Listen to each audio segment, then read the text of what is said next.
I'm Jo Stockham. I'm also happen to have trained as a sculptor mainly, but currently I run since 2008 the print course at the Royal College of Art.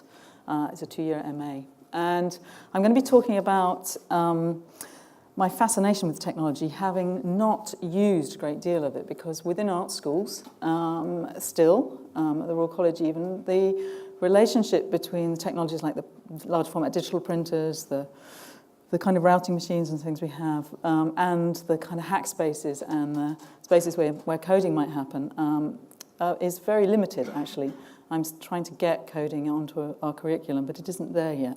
So a lot of my thinking about the digital has come from earlier collaborations and my own fascination with technology, and which has been there all my life. But I would say this is my first digital image that I ever took in 1983, and I happened to take it at CERN, at the nuclear physics lab, where I was visiting with some students from the Royal College. And I think that really kind of triggered my sense of continually trying to negotiate between the virtual and the material, which is my real interest. I was very fortunate to work with a pioneer of kinetic art, Darrell Viner, when he was alive, and he influenced my work and helped me to build motors and to make work that moved. This is not a collaboration, but it's a piece of work I made at the same time as we collaborated on making an installation for the Paul McCartney Auditorium in LIPA, which is a music institute in Liverpool when it was first opened. I'm interested, I have a history of making immersive installations. Most of them don't include moving images, except insofar as they might be videos. But the idea that you might stand inside an artwork to experience it and might be an embodied subject within inside an artwork is really important to me. So this was quite literally also a kind of, that's Darrell's work actually, making a noise in the background. But I was interested in bringing images, which are found images from newspapers, and kind of animating them and bringing them into the world.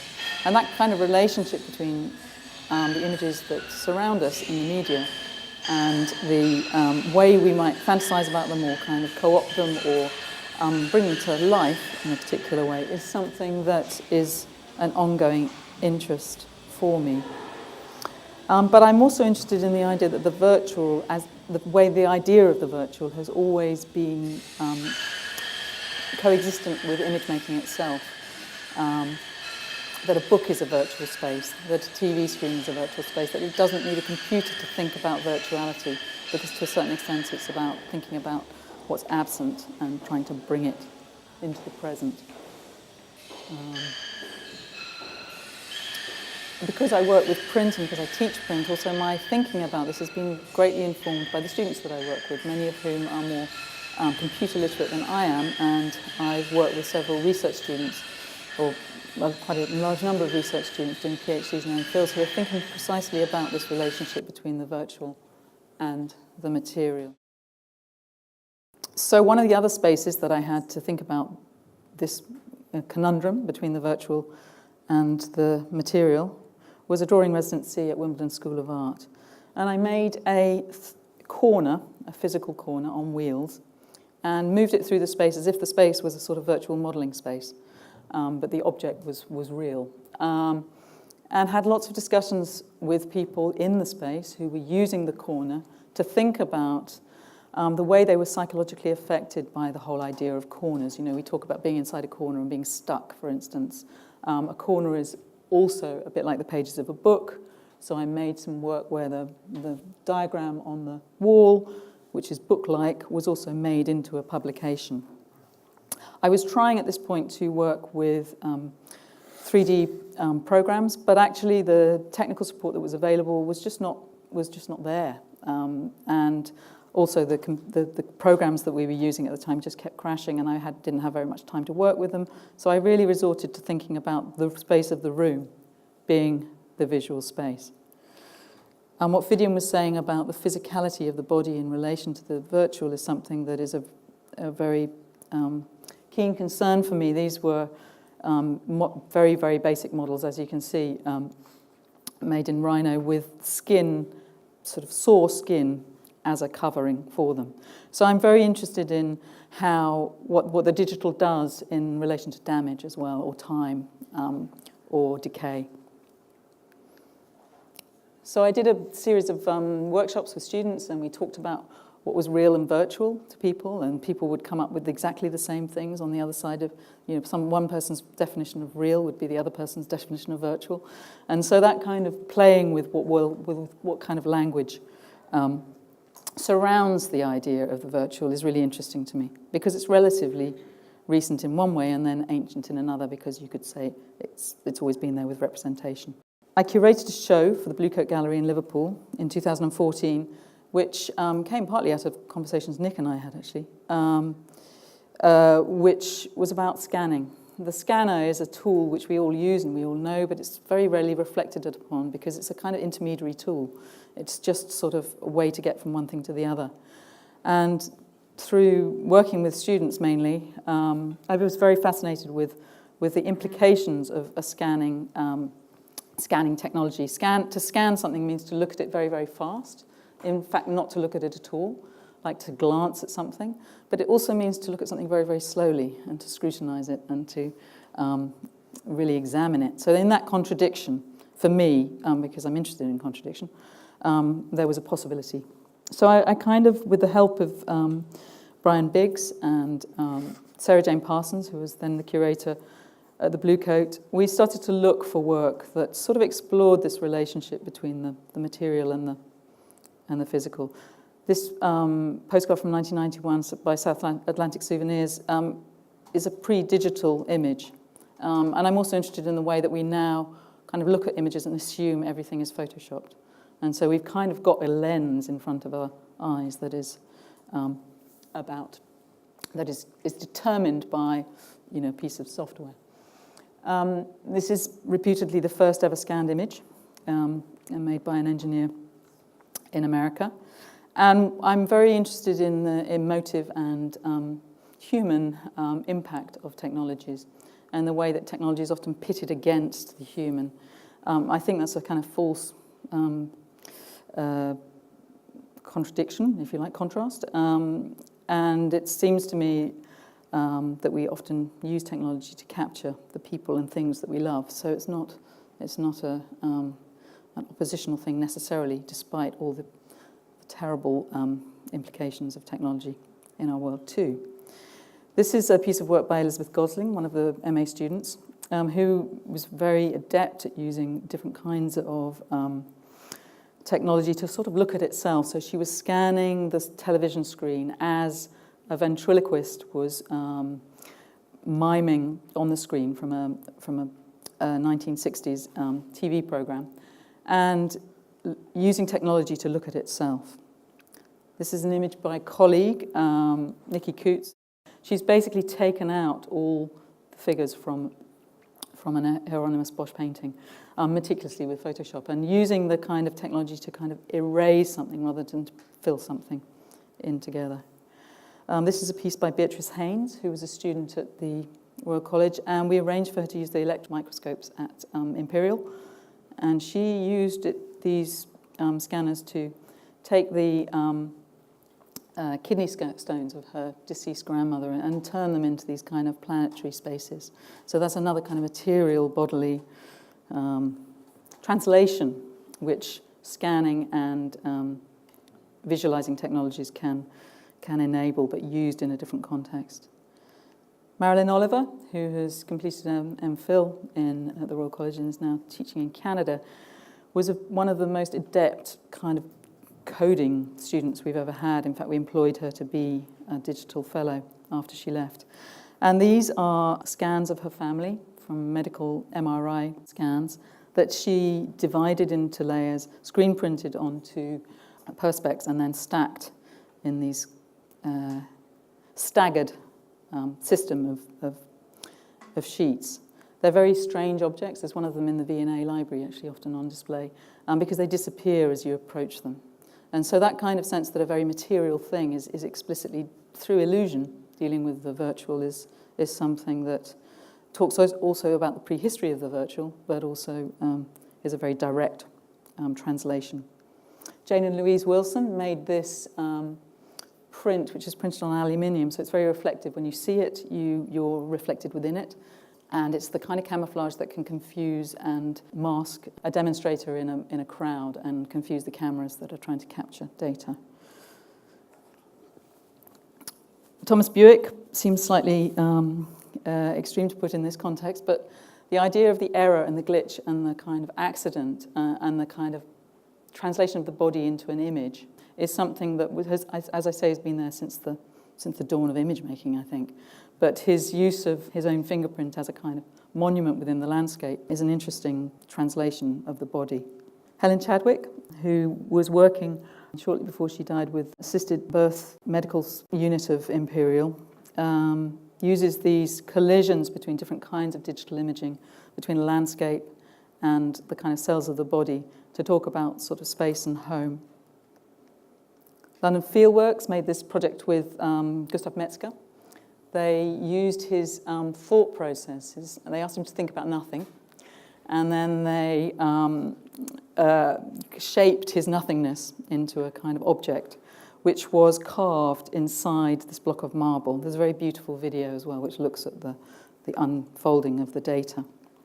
And I asked them to display these two models because I thought they were a really beautiful example in a way of how technology can create a new kind of object that has never existed before, because these are not casts. They don't make sense in the same way of casts. This image on the left could technically fit inside the print on the right, but obviously it will never happen. So there are sort of objects that I think that have come out through technology that present new conundrums, which we're in the middle of. This is perhaps one of the simplest images, but it exhibits what I'm talking about in terms of image making being a virtual process, a process of virtually making things material. It's a piece by Wolfgang Tillmans, and it just has that kind of optical illusionistic pleasure in the material. It's a very physical thing.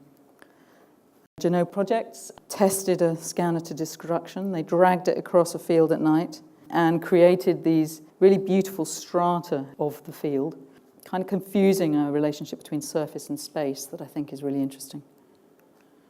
This is my own image, which was actually a non-digital image taken deliberately blurred, because as you can see, I'm interested in optics as well, which fell off the wall in the gallery. It's quite large, it's about 2.5 meters. The surface of the image got damaged. In that damage, I saw a potential. And so I really, really damaged it. I scrunched up the whole surface of the image. And then I, by hand, painted the cracks that emerged from this particular kind of digital paper with very, very bright scarlet ink, which creates a very strange kind of optical, physical image. The way technologies and materials can morph has always been fascinating to me. There's a really wonderful Roland Barthes essay about plastic, where he talks about plastic being the material that is both nothing and everything. And the way he describes it is very like the description of the digital, because he kind of says it's the future. He talks about it in a way destroying the kind of haptic material relationship we might have with materials like wood or plastic.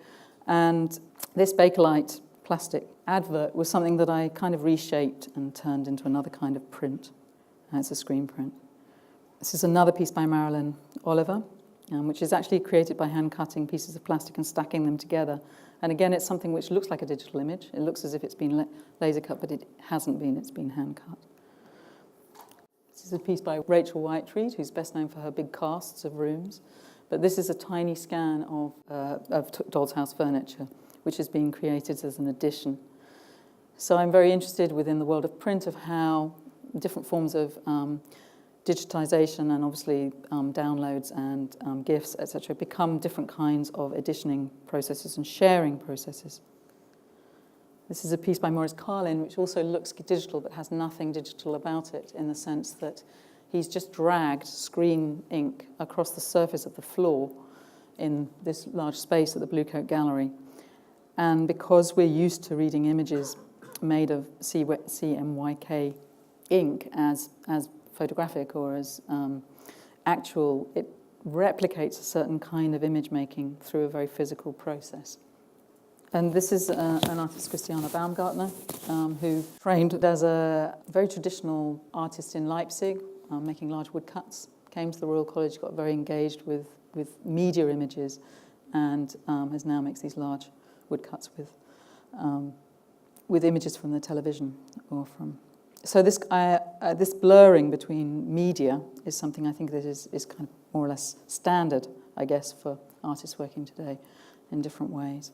I've been experimenting with 3D scanning. I was playing in the immersive lab just before we came in here. And I'm very interested in the kind of emotional or subjective way in which a scan of a body, I happen to be using myself as a subject because I wasn't sure what I wanted to do. It seems best to test things out on yourself. I was just using one of the, I can't remember what they're called, they kind of look like hairdryers and they're sort of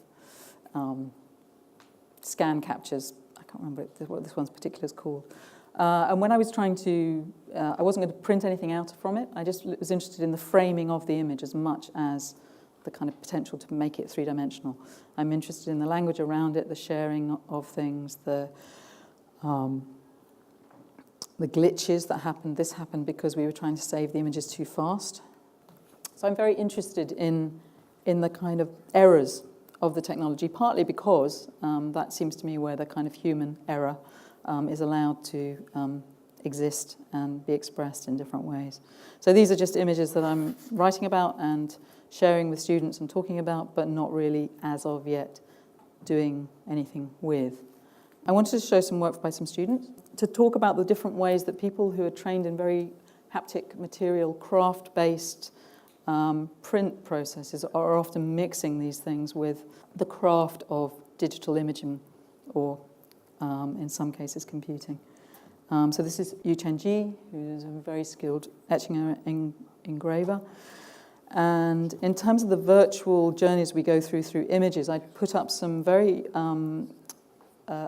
pages from the London Illustrated News, which at that point in time was from the 1800s, which showed adventures and world events. That it was the Google of its day in a way, and he became very interested in these images and started to look at very ordinary things in his room and think about the imaginative journey that one goes on, especially if you're isolated perhaps from home and you're living in a different country. And so put these digital images to get next to these interpretations of ordinary objects. This is an image by a student called Daniel Clark, and he was interested in how you can use audio readers to read images. So this image actually says 1, 2, 3 if it's set up in the right file. There we are. So the way that the idea of the clone or the copy is sort of embedded in language, but also in work. This is an Israeli student working with cloned images within her videos and captured images. This is Meg Ferguson and her MA show thinking about making material her own relationship to glossy magazines. So I think that the kind of materiality of things is being reinforced in our current kind of time simply because people are so overwhelmed by the digital. So there's a sort of definitely amongst the students that I work with a really strong desire to translate things out of the screen or out of any kind of virtual media into something haptic and social in a different way. This is Kate Fahy, which is recently in the New Contemporaries, which is a survey of student work. And she made this as a tiled digital image of explosion clouds from around the kind of media. And also made this print, which is very physical when you see it, because it's an etching and a screen print. So the hand is a very physical thing from one of the monuments that was blown up by ISIS in 2014. I'm going to end with this image by Hans-Jörg Pochmann, who is an MPhil student who recently graduated, whose dissertation was about digital dirt, or whether there could be such a thing as digital dirt. He was a bookbinder and typographer by training in Leipzig, where they have a very, very fine typographic and bookmaking course. And he is a very computer literate designer, but he wanted to think about exactly what this relationship between the hand, between the material, between the kind of forces of nature, if you like, or the forces of gravity that are not there in the virtual world, how to understand the kind of our relationship living between those two states. And so he made a beautiful book. He threw it around a room until he was exhausted and could no longer physically engage with the process. And then he scanned every page in and made it back into a beautifully bound book. So it has this kind of circular kind of relationship within it. So I'm going to end there as that kind of relationship between the kind of haptic and the virtual is in print. And I'd happily take any questions.